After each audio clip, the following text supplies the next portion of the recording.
Hello दोस्तों, नमस्कार। स्वागत है एक बार फिर से आपके अपने प्रिय चैनल पर। दोस्तों, आज की जो बड़ी खबर आपके सामने लेकर आए हैं, जहां पर सीमा पर चीन से टकराव के दौरान भारत को अमेरिका ने सिर्फ समर्थन ही नहीं दोस्तों, बल्कि ये 3 चीजें दी थी। दोस्तों, वो कौन सी 3 चीजें हैं जो अमेरिका ने भारत को सीमा पर चीन से टकराव के दौरान दिया था? दोस्तों, बताएंगे आपको, जानने के लिए बने रहिएगा। साथ ही अगली खबर में आपको बताएंगे जहां अब समुद्र में भी चीन के नापाक मंसूबों पर पानी फेरेगा हमारा भारत। जी हाँ दोस्तों, क्या है ये नौसेना का 6 परमाणु पनडुब्बियों वाला प्लान, बताएंगे आपको। साथ ही अगली खबर में बताएंगे जहां अगले हफ्ते भारत आने वाले हैं अमेरिकी रक्षा मंत्री लॉयड ऑस्टिन। किन मुद्दों पर होगी चर्चा, इसकी भी जानकारी आपको देंगे दोस्तों। साथ ही अगली खबर में बताएंगे जहां तिब्बत पर चीन को आराम से नहीं बैठने देगा अमेरिका। जी हाँ दोस्तों, दलाई लामा के पक्ष में दिया है कड़ा बयान अमेरिका ने। बताएंगे पूरी बात क्या है अमेरिका का दलाई लामा को लेकर बयान, वो भी चीन के विरुद्ध। जी हाँ दोस्तों, साथ ही आपको बताएंगे जहां हाई कोर्ट ने इमरान की पार्टी को लगाई है फटकार, क्या है मुद्दा। साथ ही भारत के बाद चाइना अब अमेरिका से उलझने की तैयारी कर रहा है दोस्तों, जहां उसने अपने सैनिकों को साफ लहजे में कह दिया है कि जवाब देने के लिए रहो तैयार। बताएंगे पूरी बात क्या है दोस्तों। साथ ही बंगाल चुनाव से बड़ी खबरें आ रही हैं दोस्तों, वो भी बताएंगे आपको। साथ ही अगली खबर में बताएंगे जहां पर कंगना रनौत ने 2024 में बनेंगे ये प्रधानमंत्री, किसका नाम लिया है दोस्तों, ये भी बताएंगे आपको। साथ ही इस राज्य में लगने जा रहा है लॉकडाउन। जी हाँ दोस्तों, वो कौन सा राज्य है, जानने के लिए बने रहेगा वीडियो के अंत तक। और अभी खबरों में आगे बढ़ने से पहले अगर आप भी मानते हैं कि मोदी जी हाँ तो हर चीज संभव है और भारतीय सेना है तो हमारा देश है सुरक्षित और गर्व से जी रहा है, तो इस वीडियो को भी कर दीजिए लाइक, चैनल को कर दीजिए सब्सक्राइब, बेल आइकन दबाइए, साथ ही कमेंट बॉक्स में लिख दीजिएगा जय हिंद। जी हाँ दोस्तों, तो चलते हैं पहली और सबसे बड़ी खबर की तरफ, जहां पर सीमा पर चीन से टकराव के दौरान भारत को अमेरिका ने सिर्फ समर्थन ही नहीं दोस्तों, सूचनाएं, गर्म कपड़े और उपकरण भी दिए थे। जी हाँ दोस्तों, बता दें पूर्वी लद्दाख में चीन के साथ भारत की सीमा पर पैदा हुए संकट के दौरान अमेरिका ने सिर्फ समर्थन ही नहीं बल्कि मदद भी मुहैया कराई थी। अमेरिकी रक्षा मंत्रालय पेंटागन के एक शीर्ष कमांडर ने अमेरिका के सांसदों को यह जानकारी दी है। उनके मुताबिक भारत की मदद करते हुए अमेरिका ने कुछ सूचना, बर्फीली ठंड से बचाने वाली पोशाक और कुछ अन्य उपकरण भी मुहैया कराए थे दोस्तों। अमेरिका के हिंद प्रशांत कमान के कमांडर एडमिरल फिलिप्स डेविडसन ने मंगलवार को अमेरिकी संसद के उच्च सदन सीनेट की शक्तिशाली शस्त्र सेवाएं समिति से यह भी कहा है कि वास्तविक नियंत्रण रेखा यानी एलएसी पर चीन की हालिया गतिविधियों ने भारत को यह सोचने के लिए भी प्रेरित किया है कि उसकी अपनी रक्षात्मक जरूरतों के लिए अन्य देशों के साथ क्या सहयोगी कोशिशें की जा सकती हैं। उनका मानना है कि भारत इस संदर्भ में क्वाड में अपनी भूमिका मजबूत करेगा दोस्तों। एडमिरल डेविडसन ने संसदीय सुनवाई के दौरान सांसदों से कहा है कि भारत की नीति लंबे समय से रणनीतिक स्वायत्तता की रही है और जैसा कि आप जानते हैं कि वो गुट निरपेक्षता की नीति का पक्षधर रहा है, लेकिन मुझे लगता है कि एलएसी पर हुई गतिविधियों ने निश्चित तौर पर उन्हें यानी भारत को इस विषय पर विचार करने के लिए प्रेरित किया कि उसकी अपनी रक्षात्मक जरूरतों के लिए दूसरे माध्यम से क्या सहयोगी कोशिश की जा सकती है। ऐसे में दोस्तों, चाइना से लड़ने के लिए अमेरिका ने भी भारत को काफी चीजें मुहैया कराई हैं दोस्तों, जो कि एक बेहद जरूरी होती है युद्ध के समय में। ऐसे में दोस्तों, अगर आप भी मानते हैं कि अमेरिका ने सच में भारत की काफी ज्यादा मदद की है दोस्तों, तो कमेंट सेक्शन में थैंक यू जो बाइडन, थैंक यू अमेरिका जरूर लिख दीजिएगा दोस्तों। चलते हैं अगली बड़ी खबर की ओर, जहां पर अब समुद्र में भी चीन के नापाक मंसूबों पर पानी फेरेगा भारत। आपको बता दें कि नौसेना का 6 परमाणु पनडुब्बियों वाला प्लान दरअसल है क्या। जी हाँ दोस्तों, समुद्र में बढ़ती चीन की ताकत और उसके वर्चस्व को देखते हुए भारत ने भी अपनी तैयारी मजबूत कर ली है दोस्तों, और नौसेना की ताकत में इजाफा करने के लिए भारत 6 परमाणु शक्ति चलित पनडुब्बियों को नौसेना में शामिल करने की योजना पर तेजी से काम कर रहा है। 8 मार्च यानी सोमवार को रक्षा अनुसंधान और विकास संगठन यानी डीआरडीओ ने मुंबई में एयर इंडिपेंडेंट प्रोपल्शन तकनीक का परीक्षण किया। इस परीक्षण को एक बड़ा कदम माना जा रहा है दोस्तों, क्योंकि ये तकनीक भारतीय पनडुब्बियों को समुद्र के भीतर और भी अधिक घातक बना देगा। एयर इंडिपेंडेंट प्रोपल्शन तकनीक पनडुब्बी को पानी के नीचे अधिक समय तक रहने की इजाजत देगा, जो कि हमने आपको कल की खबर में बताया था। और एक परमाणु पनडुब्बी की तुलना में इसे शांत रखते हुए उप सतह है, जिसे सब सरफेस कहते हैं दोस्तों, उसके प्लेटफॉर्म को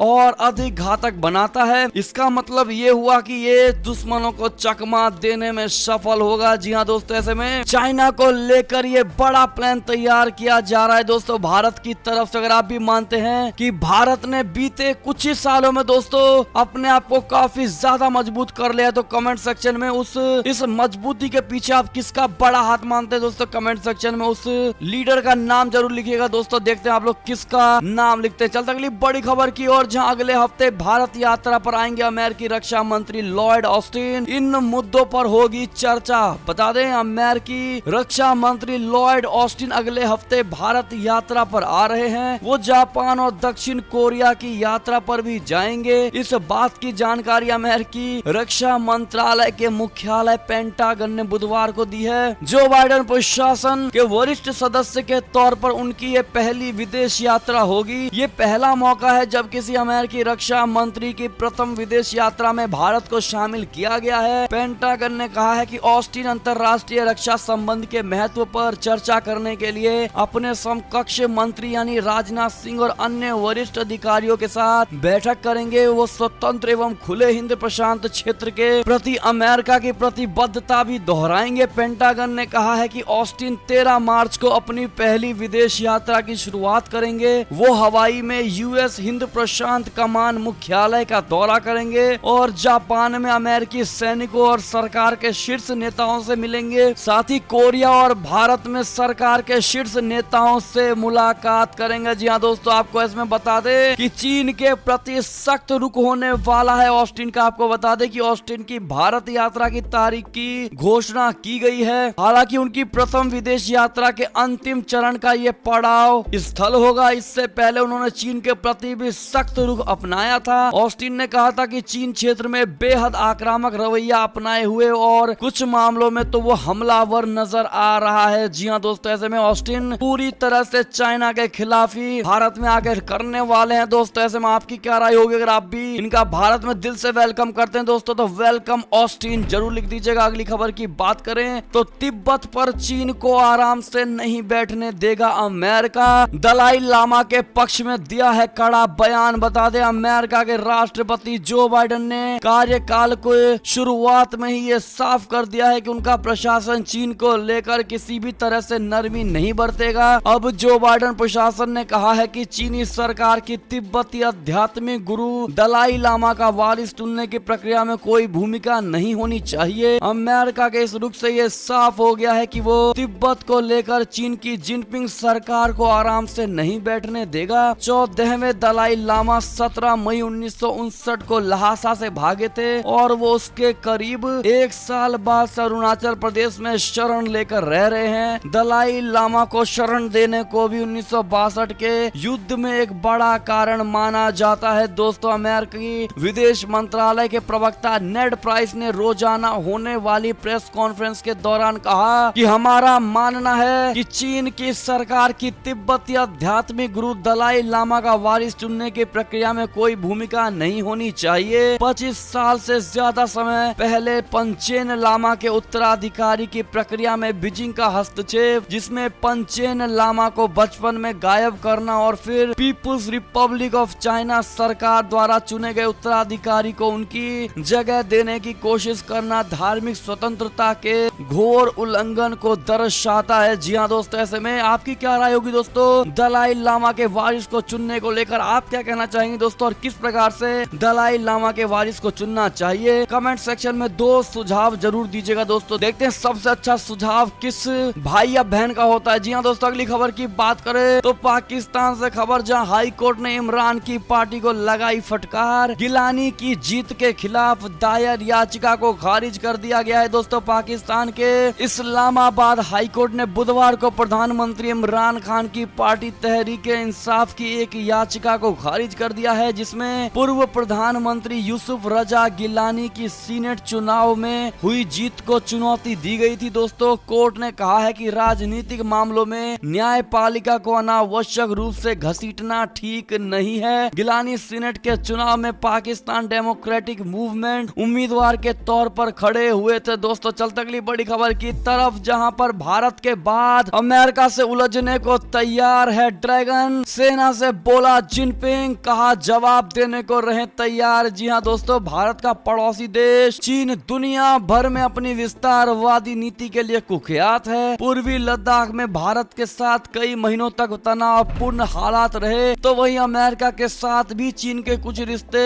अच्छे दिखाई नहीं दे रहे। पिछले राष्ट्रपति डोनाल्ड ट्रंप के समय अमेरिका चीन पर किस कदर हावी रहता था, ये किसी से छिपा हुआ नहीं है। अब नए राष्ट्रपति जो बाइडेन के समय भी दोनों के रिश्ते ताइवान, हांगकांग आदि पर तनावपूर्ण बने हुए हैं, और इन्हीं सब के बीच चीनी राष्ट्रपति ने पीपल्स लिबरेशन आर्मी यानी चीनी सेना को तैयार रहने का आदेश दिया है। दोस्तों, जिससे एक बार फिर से नजरें ड्रैगन पर टिक गई है, और माना यह जा रहा है कि भारत के बाद अब चीन का अमेरिका से आमना सामना हो सकता है। दोस्तों, चीन के राष्ट्रपति शी जिनपिंग ने मंगलवार को पीपल्स लिबरेशन आर्मी से कहा है कि वो कठिन एवं जटिल परिस्थितियों में जवाब देने के लिए तैयार हैं। सेंट्रल मिलिट्री कमीशन के प्रमुख शी जिनपिंग ने बीजिंग में वार्षिक विधायी सत्रों के दौरान सशस्त्र बलों के प्रतिनिधियों के सामने एक पैनल चर्चा में ये बयान दिया है। ऐसे में दोस्तों, ये बड़ी बात मानी जा रही है, और इसको अमेरिका के साथ युद्ध की नजर से देखा जा रहा है। दोस्तों, क्योंकि भारत के साथ तो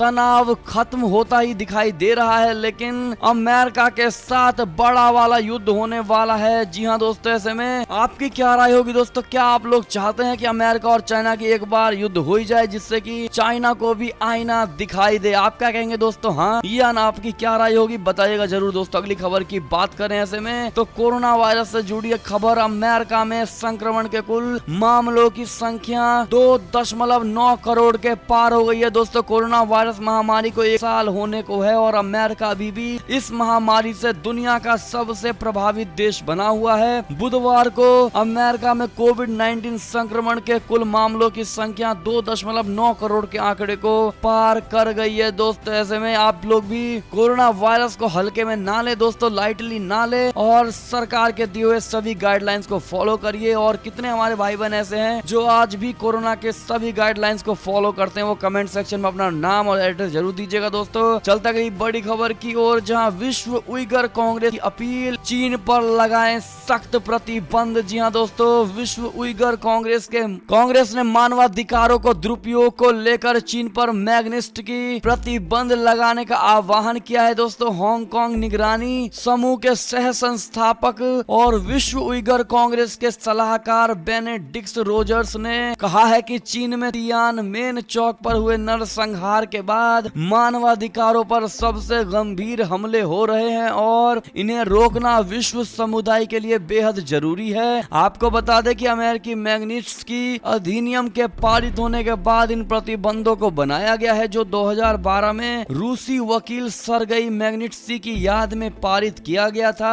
सरगई की 2009 में रूसी हिरासत के दौरान मौत हो गई थी। दोस्तों, चलते हैं अगली बड़ी खबर की ओर, जहां दुश्मन का साथ देने पर भड़के पुतिन, रूस में बैन सामग्री नहीं हटाने पर ट्विटर के खिलाफ बड़ी कार्रवाई कर दी गई है। दोस्तों, रूस में ट्विटर पर बड़ी कार्रवाई की गई है। प्रतिबंधित सामग्री को हटाने में विफल रहने के बाद रूसी सरकार ने बुधवार को इस सोशल मीडिया मंच पर फोटो और वीडियो अपलोड करने की स्पीड कम कर दी है। सोशल मीडिया मंच पर निगरानी रखने वाली एजेंसी रोस्कोनाज़ोर ने कहा है कि ट्विटर की स्पीड कम कर दी गई है, क्योंकि इस मंच ने प्रतिबंधित सामग्री को नहीं हटाया। इस मंच पर ऐसी सामग्री है जो बच्चों को आत्महत्या के लिए उकसाती है, साथ ही ड्रग्स और बाल पोर्नोग्राफी जैसी जानकारी भी उपलब्ध कराती है। दोस्तों, ऐसे में चलते अगली खबर की ओर, लेकिन दोस्तों इस वीडियो को अभी भी आपने लाइक नहीं किया तो जल्दी से लाइक कर दीजिए, और लाइक कर दिया है आप लोगों ने तो बहुत बहुत धन्यवाद दोस्तों आप सभी का। चलते अगली खबर की तरफ, जहां पहला क्वाड सम्मेलन के बाद चीन ने जताई है उम्मीद क्षेत्रीय शांति के लिए हितकारी होगा ये कार्यक्रम। जी हां दोस्तों, भारत, ऑस्ट्रेलिया, अमेरिका और जापान के नेता शुक्रवार को पहले स्क्वाड सम्मेलन में वार्ता करेंगे।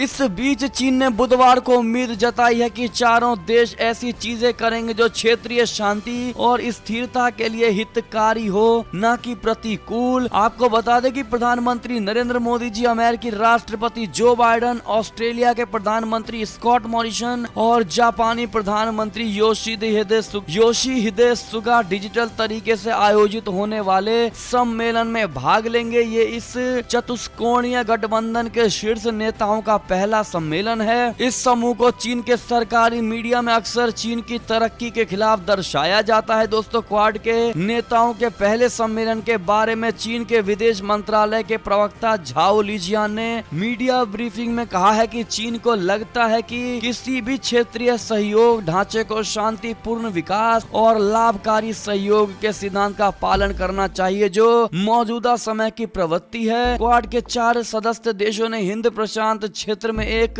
नियम आधारित अंतरराष्ट्रीय व्यवस्था को बनाए रखने का संकल्प लिया है। जी हाँ दोस्तों, ऐसे में आपकी क्या प्रतिक्रिया होगी दोस्तों, राय अवश्य दीजिएगा। अगली खबर की बात करें तो भारत के खिलाफ साजिश रचने वाले तुर्की पाकिस्तान को लगा है तगड़ा झटका।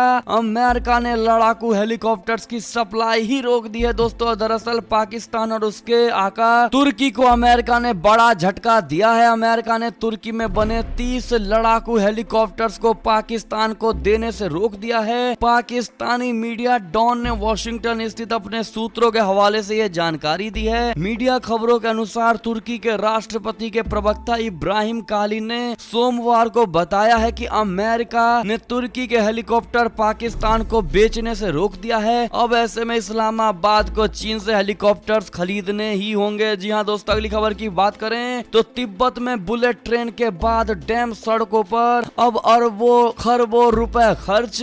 आखिर करना क्या चाहता है चाइना? जी हाँ दोस्तों, भारत से सटी सीमाओं पर चीन लगातार निर्माण कार्य जारी रखा हुआ है। दोस्तों, रणनीतिक तौर पर महत्वपूर्ण इलाकों में चीन कई प्रोजेक्ट्स पर अरबों खरब रुपए खर्च कर रहा है। अब चीन ने भारत से सटे तिब्बत में बुनियादी ढांचे के विकास के लिए बड़ी राशि खर्च करने की योजना बनाई है। चीन ने अपनी नई पंचवर्षीय योजना के तहत दूर दराज के हिमालयी प्रांत में अगले 5 साल के दौरान बुनियादी ढांचे के विकास के लिए 30 अरब डॉलर यानी करीब 2188 अरब रुपए आवंटित किए हैं। इनमें नए एक्सप्रेसवे का निर्माण और मौजूदा बुनियादी ढांचे में सुधार करना शामिल है। दोस्तों, ऐसे में अगली खबर की बात करें तो पाकिस्तान से बड़ी खबर, जहां गिलगित बाल्टिस्तान के सीएम खालिद खुर्शीद ने पाकिस्तानी सरकार से मांगा है प्रांतीय दर्जा। क्या है ये? गिलगित बाल्टिस्तान की विधानसभा में मंगलवार को एक संयुक्त प्रस्ताव सर्वसम्मति से पास हुआ, जिसमें पाकिस्तान सरकार से उसे प्रांतीय दर्जा देने और संसद व अन्य संवैधानिक निकायों में प्रतिनिधित्व की मांग की। गिलगित बाल्टिस्तान के मुख्यमंत्री खालिद खुर्शीद खान ने यह प्रस्ताव सदन में पेश किया। खान पाकिस्तान के प्रधानमंत्री इमरान खान की पार्टी पाकिस्तान तहरीक इंसाफ के प्रतिनिधि है। जी हाँ दोस्तों, ऐसे में अगली खबर की ओर चलें तो गोली मारो जब तक मर ना जाए। जी हाँ दोस्तों, म्यांमार से